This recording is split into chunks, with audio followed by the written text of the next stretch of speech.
이러한 간목이 태어난 월령이 바로 진월에 해당이 되는데, 이 진월이라고 하는 것은 일단 사계월이라고 해요. 사계월. 사계월은 뭘 뜻하냐면 진월, 술월, 축월, 미월을 갖다가 사계월이라고 하는 것이고요. 개자라고 하는 이 개자는 뭐예요? 끝 개자라고, 끝을, 시작이 있으면 끝이 있다라고 해서 끝을 말하는 그런 것인데, 이 4개월 중에 진월은 봄의 끝이라고 하는 것이고, 술월은 가을의 끝, 그 다음에 축은 겨울의 끝, 그 다음에 미는 여름의 끝이 되겠죠. 그래서 4개월이라고 하는 것이 그 계절의 어떤 끝을 말하는 겁니다. 그래서 진월은 봄의 끝이니까 늦봄이라고 하는 것이고, 그 다음에 늦봄인 것은 좀 멋있게 표현하면 모추 내지는 모추가 아니죠. 모춘 내지는 개춘이라고 이렇게 설명을 했습니다. 술월은 가을의 끝이니까 늦가을이 되는 거고, 축월은 겨울의 끝이니까 늦겨울에 해당이 되는 거고, 미월은 여름이니까 늦여름이죠. 그래서 그 계절, 이 진술축미월 다음으로는 자신이 해당했던 그 계절에서 다음으로 넘어가기 때문에 바로 뭐예요? 환절기도 될 수가 있죠. 환절기. 그래서 진은 봄에서 여름으로 넘어가는 환절기, 술은 가을에서 겨울로 넘어가는 환절기, 축은 겨울에서 봄으로 넘어가는 환절기, 미는 여름에서 가을로 넘어가는 그런 환절기에 해당이 되는데, 공통적인 거 4개월 진술축미월은 토왕절이다라고 하는 겁니다. 토왕절. 토왕절이라고 하는 것은 토가 왕성한 계절이다라고 하는 거여서, 토라고 하는 것은 명리서에 뭐라고 써 있냐면 중앙에 거하면서 사우에 기상한다라고 했어요. 사우라고 하는 것은 한자 뜻으로 놓고 보게 되면은, 사우라고 하는 것은 내 귀퉁이를 말하는 거예요. 내 모퉁이.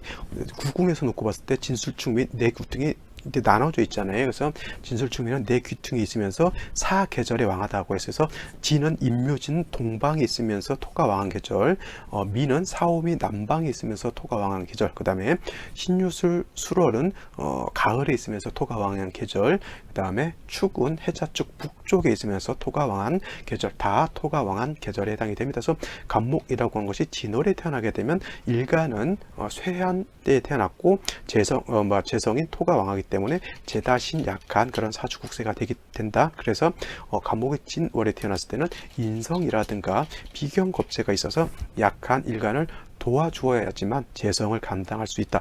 만약에 인성이라든가 재성이 있어서 간목을 도와주게 되면, 이때는 제다신약이 아니라 신왕, 제왕한 그런 사주가 돼서 신앙조양하면 사업을 한다든가 장사를 해서 큰 돈을 벌 수 있는 사주국세지만, 제다신약하다라고 하는 뜻은 뭐냐면, 재성은 너무 많은데, 재성이 많은 게 중요한 게 아니고요.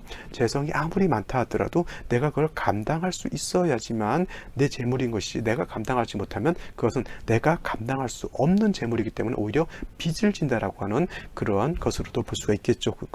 반대로 신왕제왕하다라고 하는 것은 재성이 왕한 만큼 나도 힘이 있어서 그 재성을 감당할 수 있기 때문에, 그 많은 재성을 내가 감당하면 뭐예요? 역시 그거는 나의 재물, 나의 소용물이 될 수 있다라고 하는 그런 차원입니다. 그래서 같은 재성이 왕하다 하더라도 제다 신약하면서 재성이 왕한 것과 신왕제왕 하면서 재성이 왕한 것은 그만큼 차이가 있고요. 이게 그만큼 차이가 있는 정도가 아니라 거의 180도 차이가 다른 거죠. 제다 신약은 빚을 진다라고 하면, 신왕제왕은 돈을 많이 버는, 오히려 사업가적 아니면은 국세만 좀 더 좋으면 대기업 총수도 신왕제왕한 그런 명식이 될 수가 있기 때문에 큰 차이가 있는 겁니다. 그래서 아까 봤던 요 명식 같은 경우에는 똑같이 간목이 진월에 태어났다 하더라도 술을 얻어서 일간을 생조해 주게 되고, 그 다음에 관성이 있어서 다시 술을 생해 주기 때문에 일간 자체가 생조는 지만 이 사주의 흠은 뭐였냐면은 금수가 너무 왕해져서 문제였던 것이죠. 그죠? 그래서 오히려 생시에서 목화가 좀 왕한 생수를 만드는 것이 오히려 사주를 중화를 시킬 수 있는 그러한 것으로 본다라고 말씀을 드렸고, 다시 금수가 왕해지는 것 좋다 나쁘다라고 말씀을 드렸어요. 아무리 인성이 필요한 사주다 하더라도 필요한 만큼만 있으면 되는 것이지, 너무 많으면 그걸 뭐라 그래요? 과유불급이라고 하죠. 과유불급. 너무 많으면 차라리 없는 것만 못하다라고 하는 겁니다. 그래서 필요한 것도 너무 많으면 안 돼요. 배가 고픈 밥을 적당량만 너무 적당량만 먹으면 되는 것이지 너무 많이 먹게 되면 그거는 과식을 하기 때문에 그거는 좋지 않은 그러한 국세가 될 수 있다, 이렇게 볼 수가 있는 겁니다. 그런데 요 사주 명식 같은 경우에는 진월에 태어난 간목인데 말씀드렸지만 일간이 약하죠. 제다신약인데 일지에서도 술토를 보고요. 그 다음에 연주에서도 무술토를 봤으니까 이거는 완전한 제다신약이 됩니다. 이런 경우에는 종격도 될 수가 있습니다. 종격이 된다라고 하는 것은 일간을 버리고 그죠? 기명하고 그 다음에 어딜 따라간다? 재성을 따라간다 해서 종제격이 된다라고 이렇게 보는 겁니다. 그래서 생시에 따라서 이거는 재성을 쫓아서 종제격이 될 수 있다. 여기 있는 병화 자체도 일간의 기운을 설해서 뭐예요? 토를 만들죠. 화라고 하는 것은 결국 화생토하기 때문에 이거는 다시 재성을 생주해주는 그러한 글자에 해당이 됩니다. 그래서 이거는 종격이 되지 않으려고 하면 수라든가 목을 보는 것이 좋을 거고요. 종격이 되려고 하면 차라리 화토를 다시 보는 것이 더 낫겠습니다. 만약에 이것이 무진시가 된다라고 하면 이거는 진술충해서 그 다음에 화는 다시 토를 생해주기 때문에 이거는 완전한 기명종제격으로 볼 수가 있겠고요. 그 다음에 기사시 같은 경우에도 이거는 별격은 맞아요. 기사시 이렇게 된다라고 하면 이거는 기가 합해서 토로 종하는 거기 때문에 이거는 종격하고는 달라요. 일반 종격하고 합합격이라고 하는 것이 있어요. 이거는 합합격, 이거는 종격과 합합격은 다릅니다. 아까 말했던 무진시가 되면 종격으로서 기명종제격이 되는데 기사시가 됐을 때는 갑기가 합해서 합합격, 이때는 갑기 합화 토격이 되는 거예요.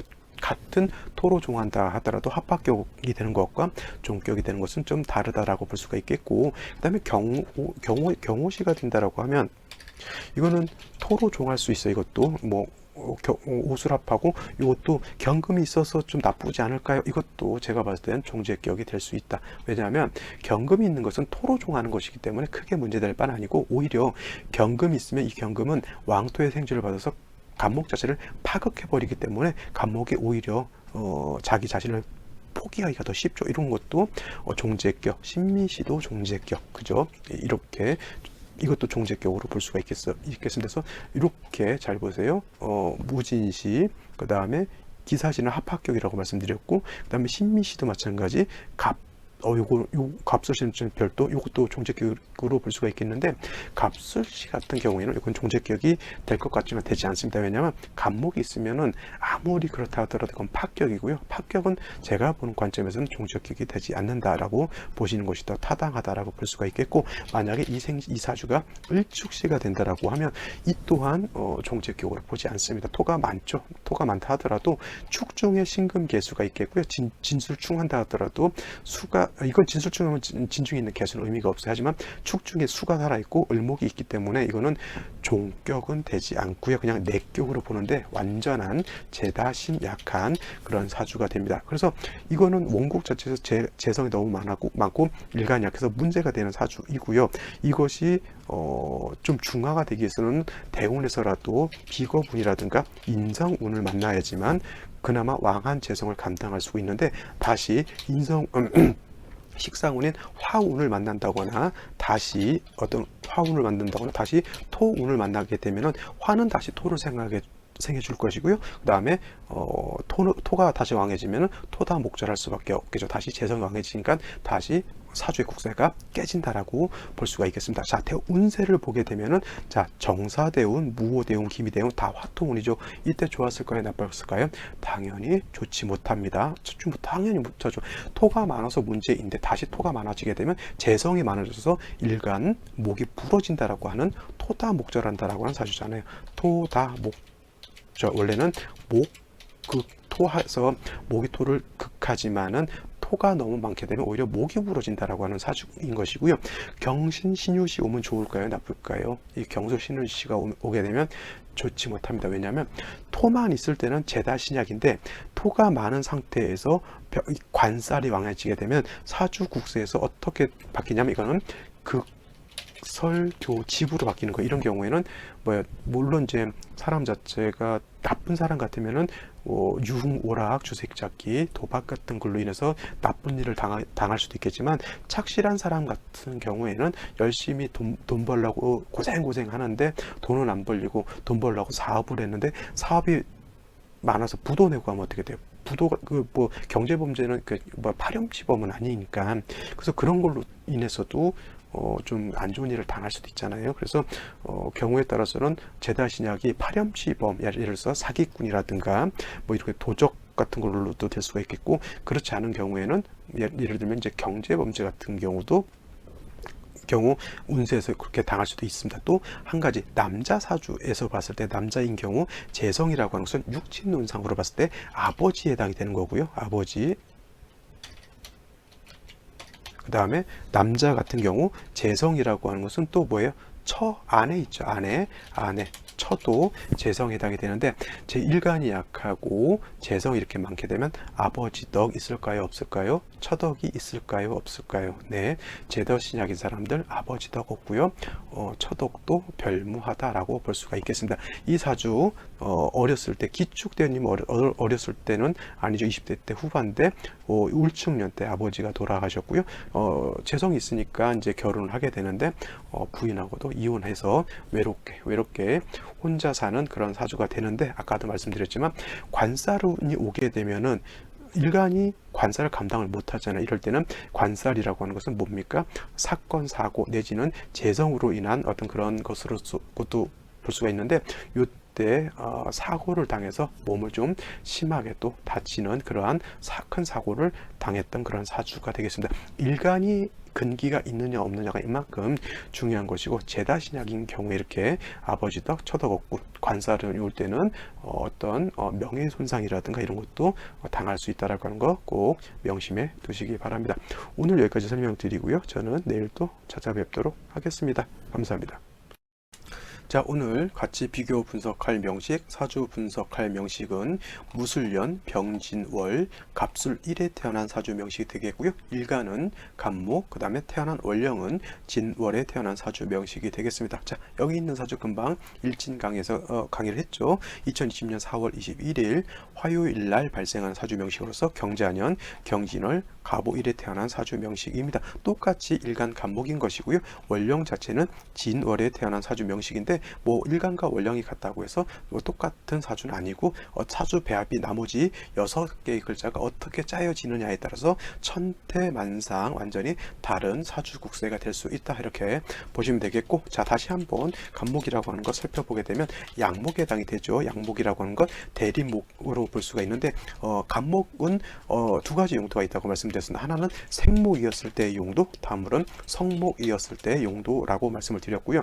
생목이라고 하는 것은 아직은 자라나는 나무, 즉 꽃을 피우고 이파리를 틔우고 열매를 맺는 것이 바로 이 생목에 해당이 되고, 살아서 성장을 해야 되는 나무인 것이고요. 성목도 죽은 나무는 아닙니다. 어떤 분들이 이걸 또 사목이라고 죽은 나무를 이렇게 보는데, 죽은 나무는 굳이 사주를 볼 필요가 없습니다. 성목이죠. 성목인데 뭐냐면 이거는 다 자란 나무, 살아있는 나무이긴 하지만 다 자란 나무란 뜻입니다. 그래서 꽃과 잎을 틔우고 당연히 열매도 맺지만 이 나무는 다 자란 나무이기 때문에 더 이상 결실을 맺는다기보다는 이때는 큰 나무는 작벌해서 동량지목으로 쓰는 것이 좀 더 용도가 크게 나타날 수 있는 그러한 나무다라고 볼 수가 있어요. 그래서 생목인 자라나는 나무로 봤을 때는 병화, 개수로서 배합을 맞추는 것이고요. 그 다음에 성목, 다 자란 나무로 봤을 때는 이때는 뭘로 경금과 정화로서 배합을 맞추게 되면 갑목으로서의 용도가